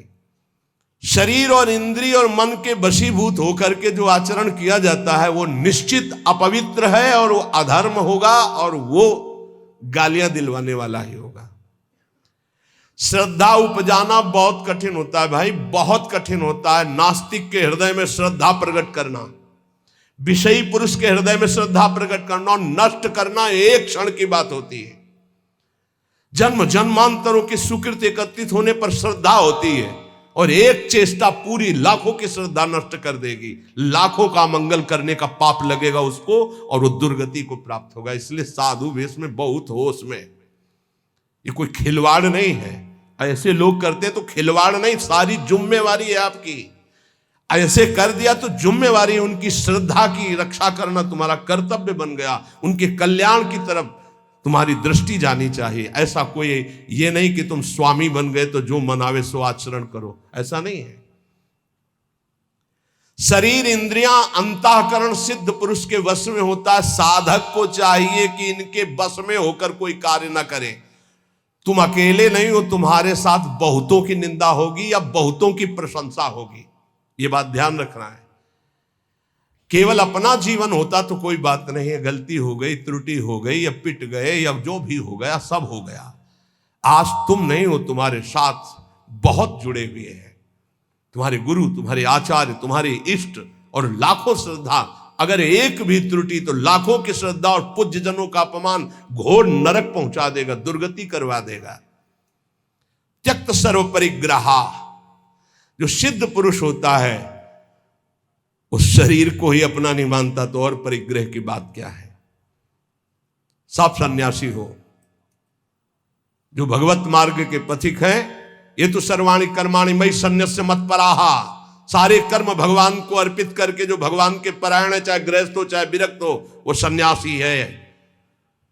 जो मन का निसंकल्प और वाणी का मौन दंड और शरीर का निष्कर्म संयम पूर्वक अगर ये दंड नहीं तो किस बात का सन्यासी। भगवान ने एकादश स्कंद में कहा है, वाणी का मौन, मन का निसंकल्प और शरीर का निष्क्रिय, ये सन्यास धर्म का स्वरूप है। तो निष्क्रिय दो प्रकार से होता है, एक जो कर्म का त्यागी होता है, एक होता कर्म समर्पण करने वाला। भक्त कर्म समर्पण करने वाला सन्यासी होता है। ये तो सर्वाणि कर्माणि मयि सन्न्यस्य मत्पराहा। सब प्रकार के भोग संग्रह सामग्री का अपनापन भाव न रखना, चाहे गृहस्थी में हो चाहे विरक्ति में हो। गृहस्थी में तो नाथ सकल संपदा तुम्हारी, मैं सेवक समेत सुतनारी। विरक्ति में तो जो हमारे पास मिला है वो साधु सेवा, भगवत सेवा के लिए मिला हुआ भगवत प्रदत्त वस्तु है, अपना अधिकार नहीं। अपने नौकर हैं, सेवक हैं, सिर्फ सेवा। अगर अपने सुख के लिए किसी सामग्री का संग्रह कर लिया जाए, अपने भोग की बात वस्तु मान ली जाए, तो वो उसी की दुर्गति कर देगी, ध्यान रखना। और प्रायः गलती हो जाती है, ऐसे नहीं कोई नजर आएगा। जब कष्ट सह रहा होगा साधक तब कोई नजर नहीं आएगा, और जब उसके पास वो वैभव एकत्रित हो जाएगा तो आ जाएंगे। कौन हो आप? तुम्हारे मामा पहचाने नहीं? अभी तक मामा कहां थे तुम भाई? अभी तक कहां? बचना, हम जो प्रार्थना करें उसको अंदर से समझना। जहां मकान बना, जहां वैभव एकत्रित हुआ, तो पूर्व जीवन के रिश्ते नाते संबंधी आके और वहां का अधिकार जताते हैं, और वहां के फिर संबंधी अपना संबंध स्थापित करके उसके अधिकारी बनते हैं, और फिर जिनके लिए आया था फिर उनकी दुर्गति होती है, भी ध्यान रखना। यही की घटना है। वो भक्तमाली जी अंतर ध्यान हो गए, उनकी बात है। वो बता रहे थे कि साधु के भाई आए, तो साधु को कहीं ना कहीं से अर्थ मिलता ही रहता है, साधु सेवा, भगवत सेवा। तो उन्होंने कहा अमुक कार्य है, 1 लाख रुपया दे दो। एक घटना है, कोई कथा नहीं। तो 1 लाख दे दिए। अब जब वो आते तो कहते हैं भाई दे यार 1 लाख रुपया, साधु सेवा वाला ले गए थे। अरे भाई दे देंगे, बड़ी समस्या गृहस्थी में रहती है। आप तो बाबा जी हो, आपको क्या पता गृहस्थी में। अब भाई है तो कह नहीं सकते हो, इतने में उनका शरीर पूरा हो गया संत भगवान का। जानते हो क्या बने थे? श्वान, कुत्ता। आश्रम के बाहर बैठे पिल्ले के रूप में। तो किसी महापुरुष को स्वप्न दिया कि मेरा उद्धार करवा दो, मेरे से गलती हो गई। 1 लाख रुपया अपने भाई को देने के कारण मेरी गति बिगड़ गई, और मैं वृंदावन में ही अमुक आश्रम का हूँ, अमुक अमुक हूँ, सामने बैठा हुआ हूँ, आप आके मुझे देख लीजिए, मैं आपको पहचानता हूँ। तो वहाँ गए तो बहुत हष्ट पुष्ट एक पिल्ला बैठा था, पुचकारा और गोद में उठाया। बोले महाराज आप चिंता मत करो, बाप का कल्याण होगा। उसके भाई के पास गए और कहा होश में जैसे बने तैसे चुपचाप 1 लाख रुपया मैं ब्याज सहित दो, नहीं हम तुम्हारे पास शासन अपना जब लागू करेंगे तो आप परेशान हो जाओगे। तुम्हारे भाई की दुर्गति हो गई जो महात्मा थे। वहां से पैसा लाए, फिर आश्रम में भंडारा किया, और फिर कुत्ता का कुछ दिनों में शरीर शांत हो गया, वो अपनी गति को प्राप्त हो। समझो, वैभव जहां बढ़े तो संसार के सेवा के लिए वैभव मिलता है। साधु सेवा, गौ सेवा, भगवत सेवा। और घर वाले, परिवार वाले के बिटिया का ब्याह है, हमारे सारे पैदा किया था क्या? मेहनत करो, मांगो, खाओ, जियो। हमारा तुम धर्म भ्रष्ट करने आए हो? वैराग्यवान कभी भूल करके एक सिक्का अपने परिवार वालों को ना दे, नहीं तो नरकगामी होगा, ध्यान रखना। ये हराम का पैसा नहीं है, गृहस्थ जन देते हैं भगवत प्राप्ति में लगे हुए संतों की सेवा के लिए, या श्री जी के लिए, या गौ सेवा, या धर्म सेवा के लिए। परिवार सेवा के लिए कोई कह के दे तो बात अलग है, कौन देता है परिवार सेवा की? इसलिए किसी भी सामग्री को अपनी ना मानना, त्यक्त सर्व परिग्रह, ये भगवान का आदेश है। सिद्ध पुरुष में ऐसा नहीं होता, वो अपना न शरीर ही मानता है न कोई वस्तु मानता है। लेकिन साधक के बात ध्यान रखे, उसके पास जो भी भगवत प्रेरित सामग्री आई है वो अपने लिए नहीं, सेवा के लिए आई है। ठाकुर सेवा, संत सेवा, भगवत सेवा, समाज सेवा। जो भोग बुद्धि से अपने लिए संग्रह करता है उसकी बुद्धि भ्रष्ट हो जाती है और वो पतित हो जाता है। बस ये बात है, अपने लिए नहीं।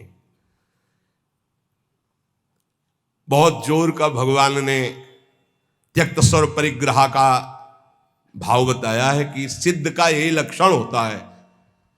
और ऐसे महापुरुषों के दर्शन किए प्रयागराज में, टाट की लंगोटी और एक बोरे का टाट ऐसे उड़े हुए और ट्रक का ट्रक घी और चीनी और मैदा उतरता, ऐसे भंडारे चलते, पूछो मत। जो उनके भगत थे सबके चरण धोना, सबको नम्रता पूर्वक भगवान की तरह बैठाना और खूब प्यार से पवाना। और जो महात्मा जी थे वहां के, एक टाट और पट्टा ऐसे टाट का ऐसे उड़े हुए और ऐसे ही रेती पे लेटना, ऐसे झोपड़ी बनी हुई थी उनकी, उसमें लेटना। और अरे वैभव की भीड़ लगी हुई थी। और आप जब सब संत पा लेते थे तो सब संतों की जूठन जो बचती उसी में एक दो और मिलाकर, क्या जीवन उनका, कोई संगय प्रयोग, वैभव तो पूछो मत। कोई दिन ऐसा नहीं होता था कि 2-4 हजार रुपए एक संत को दक्षिणा में ना मिले। एक से एक कंबल, एक से एक सब। पर देने वाले जब ऐसे, तो वहां त्यागी ही त्यागी ज्यादा थे। देने वाले परेशान थे कि यहां कोई लेता नहीं है। और सामान की ऐसी, ये वास्तविक बात यही है कि स्वयं परिग्रह रहित होकर के समाज सेवा में। एक विरक्तानंद नाम के महापुरुष थे, उन्होंने कहा, स्वामी जी बहुत हो गया, बुढ़ापा है, आप इतना कष्ट सह रहे हो, क्यों सह रहे हो, अब तो आप वस्त्र धारण कर लो। वो वहीं पास में बैठे थे। तो उनका, तुमको मैं बूढ़ा नजर आ रहा हूं, ऐसे कहा, बूढ़ा नजर आ रहा हूं, अभी चलो बराबर गंगा जी में खड़े होकर देख लो कौन बूढ़ा होगा। तितिक्षा की मूर्ति और मुस्कुराहट ऐसी, और त्वचा एकदम सांवली हो गई थी, प्रकृति का वार सहते हैं। और जब दृष्टि उठाएं तो अमृत की वर्षा होती। ये संतों में एक अद्भुत, ऐसे दृष्टि से देखे तो अमृत की वर्षा होती, क्योंकि भगवदानंद में डूबे। अनिकेता, अनिकेत भगवान को बहुत प्रिय है। अनिकेत, जिसके रहने के वास में ममता नहीं है। अनिकेत का मतलब जिसके घर नहीं, ऐसा नहीं। ये भी रहने का वास है और ये भी रहने का वास है, अपना नहीं है। बिल्कुल ऐसे समझो जैसे स्टेशन में रह रहे, गाड़ी आई चल दिए, स्टेशन में नहीं बैठे, खा रहे हैं, पी रहे हैं, बात कर रहे हैं, पढ़ रहे हैं, पर अंदर से क्या चल रहा है। हमारी गाड़ी आने वाली है, अमुक प्लेटफार्म में आएगी, वही इंतजार कर रहे हैं। बस हम मानो वृंदावन राधा के निकुंज प्लेटफार्म में बैठे हुए हैं, हमारी गाड़ी निकुंज वाली आने वाली है, बिल्कुल तैयारी में बैठे हैं, अपनी अटैची फिट है राधा नाम की, वो पास बना हुआ है निज मंत्र निकुंज का, बस आवे गाड़ी और चल दिए। राधे श्याम भी कहने की फुर्सत नहीं इस गाड़ी में, इतनी रफ्तार की गाड़ी है कि अच्छा भैया ऐसे नहीं है, बस चल दिए। बस ऐसी तैयारी में रहो, यहां राधा के कुंज में कैसे रहना है, स्टेशन में जैसे रहना है। ये ना किसी का था, ना है, न रहेगा। बस समय गुजारो और श्री जी के पास चलना। अनिकेता, रहने के स्थान में ममता रहित होना। निराशी, सिद्ध पुरुष में कोई आशा नहीं होती, और साधक को आशा, कामना, स्पृहा और वासना, इसका त्याग करना पड़ता है। आशा किसी से नहीं, कामना कोई नहीं, स्पृहा कहते हैं कि कम से कम इतना तो चाहिए ही, ये भी नहीं, और वासना जो अंदर अंतःकरण में दबी होती है, इन सबको सहना है, सहने से ही मिटता है। बोले इतनी व्यवस्था तो होनी चाहिए। क्यों होनी चाहिए? हरि की इच्छा है कि इतनी भी ना हो तो हम उसमें राजी हैं, जोई जोई प्यारो करे सोई मोई भावे। हमें लगता है 25 वर्ष तो कुल्ला नहीं किया होगा, 25 वर्ष वो जो होता है ना पेस्ट या मंजन, कुछ नहीं। जीवन को भगवदानंद में डुबोने के लिए पेस्ट लेके थोड़ी घुमा जाता है, कोलगेट इसके लिए से कहां रखा है। अरे इतना गुड़ मिल जाए और एक कमंडल गंगा जल चला जाए, बड़े भाग्य की बात। निराशी, इतना चाहिए ये भी नहीं होना चाहिए, इतनी तो आवश्यकता है ही हमारे जीवन के लिए, नहीं। यही वृंदावन की कह रहे, पीछे से सब अचला फटा था, राधा वल्लभ जी के दर्शन कर ले गए। एक ओमवती मैया नाम की विरक्त संत थी, राधा वल्लभी, पता नहीं भगवान अब विराजमान है या श्री जी की सेवा में गई। और दष्ट पुष्ट ऐसे बैठती थी। आए बाबा तो ये समझ में ना आवे, तेरो अचला फटा है, तुमका समझ में तो आवे, लेकिन समझ तब हो ना जब रुपया हो हमारे पास। तो कुछ है नहीं, जैसा श्री जी दिए वैसा है। सच्ची बाबा? हाँ भैया। तत्काल गई मार्किन लाई, तो वो देर लगती वहीं बदल के बाद कि जिसको फिकर है वो करो। हमारे पास जो है जैसे है, निराशी, आशा भी नहीं कि इतना तो चाहिए, अगर वो भी फटके गिर जाए तो बाबा जी तो बाबा जी, भगवद आश्रित है। दिगंबर, दिग माने दिशाएं ही, अंबर माने वस्त्र, जिसका वस्त्र दिशाएं हैं।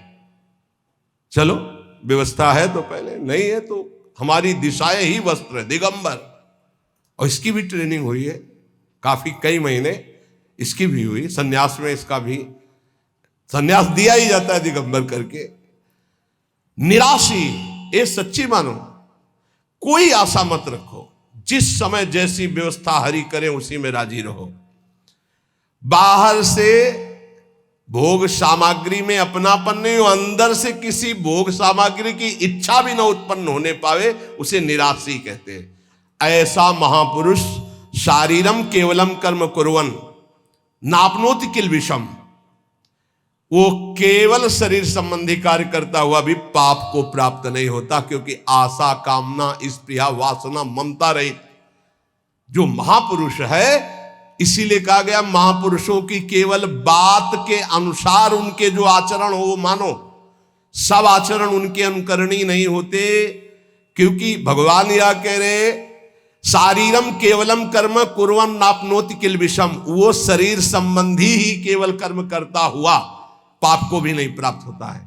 जैसे श्रीमद् राधा सुधानिधि, कर्माणि श्रुति बोधितानि नितराम कुर्वन्तु कुर्वन्तु मा गूढ़ाश्चर्य रसास्त्रगादि विषयान गृह्णन्तु मुञ्चन्तु वा।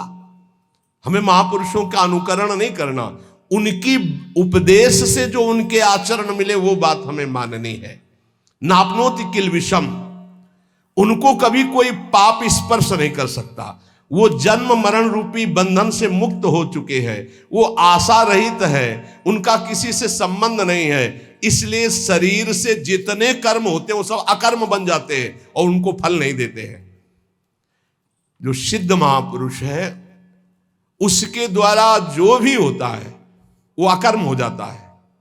जैसे श्री भगवान सब कुछ करते हुए भी कभी बंधन को प्राप्त नहीं होते। भारी से भारी युद्ध कर रहे हैं, भारी से भारी व्यवहार में देखे गए, भारी से भारी प्रियता में देखे, कभी कुछ।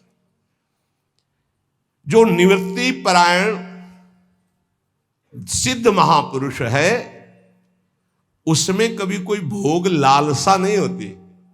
भोग लालसा रहित होकर जो भोग भोग रहे हैं दिखाई दे रहा है। जैसे दुर्वासा जी की कोई आशा नहीं, गोपियों ने सब उनको पकौड़ा, खीर, दुनिया की चीजें पवा दी। बोले अब वापस कैसे जाएंगे? बोले आए कैसे यमुना जी? बोले भगवान ने कहा था मैं अखंड बाल ब्रह्मचारी हूं, अगर तो यमुना जी मार्ग दे दे, ऐसा कहना। तो मार्ग दे दिया। तो बोले कह देना दुर्वासा ने दूब रस के सिवा जबान में कुछ न रखा हो तो यमुना जी मार्ग दे दे। गोपियों ने कहा मनो खीर पुआ तो हम सबका पा गए, कह रहे हैं कि दूब के सिवा न रखा हो। इसका मतलब समझते हो? इच्छा रहित महापुरुष, अनिच्छित, उनकी कोई इच्छा नहीं। तो ऐसे इच्छा रहित महापुरुष के द्वारा संयोग वशात जो भी कार्य हो जाते हैं वो अकर्म बन जाते हैं। उनको कोई भी दंड या कोई भी पाप कर्म स्पर्श नहीं कर सकता। इसलिए बड़े बड़े महापुरुषों की लीलाएं देखी जाती है, विचित्र कोटि की लीलाएं देखी जाती है। बिल्कुल उनका अनुकरण न करे। जैसे आद्य गुरु भगवान शंकराचार्य मछली खा गए, फिर कांच पी गए, सबकी सामर्थ्य थोड़ी है। बहुत एक सिद्ध महापुरुष थे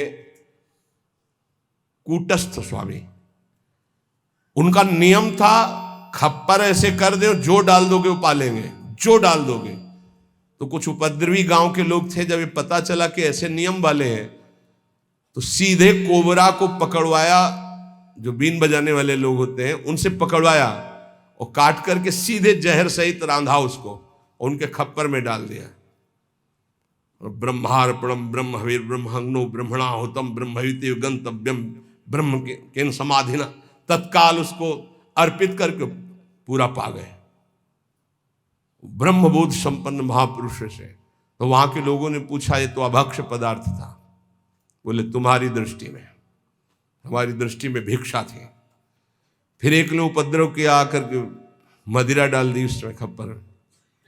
तो मुस्कुराए उन्होंने, कहा यहां तो कोई फर्क नहीं पड़ने वाला, पर तुम्हारी नरक की जो है गति पक्की हो रही। तुम भिक्षा में एक साधु को क्या दे रहे हैं?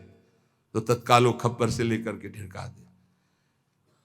सिद्ध महापुरुषों की। अब फिर उन्हीं की बात, एक दिन वो पेड़ के नीचे बैठे थे, किसी गांव में चोरी करने जा रहे थे चोर। उनसे पूछा, कौन हो तुम? वो कुछ नहीं बोले। कौन हो तुम? कुछ नहीं। खूब लात और डंडों से मारा। सुबह जब लोग आए तो बड़े तो घाव उनके देखे, डंडे दे। स्वामी जी किसने मारा? ये पता नहीं किसने मारा।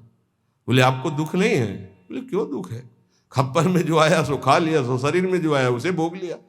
सिद्ध पुरुषों की नकल थोड़ी कर सकते हैं, वो तो स्थिति प्रज्ञ महापुरुष है। शिव जी हलाल जहर पी गए, सब पी जाएंगे क्या? तो यहां कह रहे हैं कि उपासक को चाहिए कि महापुरुषों के जो वचन से आचरण मिले उनके अनुसार चले। निवृत्ति परायण साधक सदैव महापुरुषों के वचनों का अनुगमन करे। उनके विरुद्ध आचरण, निरर्थक आचरण, प्रमादयुक्त आचरण कभी न करे, तो वो भी सिद्धावस्था को प्राप्त हो जाएगा। शेष चर्चा आगे। श्री राधा वल्लभ लाल की।